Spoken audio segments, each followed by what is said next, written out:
আমার নাম শিপা বেগম। প্রথমে আমি স্কুল লাইনে পড়ছি, ক্লাস 1 থেকে 5 পর্যন্ত স্কুল লাইনে পড়ছি। তারপর আমি ক্লাস 6-এ ভর্তি হইতে পারি নাই স্কুলে, কারণ স্কুলের খরচটা অনেক বেশি ছিল। ফ্যামিলির তেমন আর্থিক অবস্থা ভালো ছিল না, তাই আমি মাদ্রাসায় ভর্তি হই। এখন মাদ্রাসার লাইনে আমি দাখিল পরীক্ষা দিয়েছি, মানে স্কুলের লাইনে বলে যে এটা এসএসসি এক্সাম। তো আমি এসএসসিতে এবার ভালো রেজাল্ট করছি। এখন আমি বর্তমানে কলেজে ভর্তি হব। আমি যখন ক্লাস 9-এ পড়ি তখন আমার সেলাই শেখার খুব ইচ্ছা ছিল, কিন্তু আমার ফ্যামিলির অবস্থা তেমন ভালো ছিল না, যার কারণে আমি বাসায় শিখতে পারি নাই।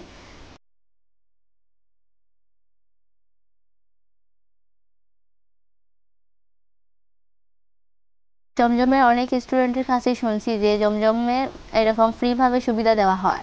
আমি 3 মাস কোর্সটি কমপ্লিট করি এবং ফলাফল ভালো করি। এখন আমি আল্লাহর রহমতে আমি আমার ফ্যামিলির সবাইকে সাহায্য করতে পারি আমার সেলাই ইনকাম দিয়ে। পাশাপাশি আমি টিউশনিও পড়াই। জমজমের প্রতি এবং আমাদেরকে যারা শিক্ষা দান করছেন তাদের প্রতি আমি কৃতজ্ঞ জানাই, এবং আল্লাহ রাব্বুল আলামিন তাদেরকে আরও সেই তৌফিক দান করুক যাতে আমার মতন আরও অসহায় মেয়েদের এরকমভাবে ফ্রিতে সেলাই শেখার সুযোগ করে দেয় এবং তারা স্বাবলম্বী হতে পারে।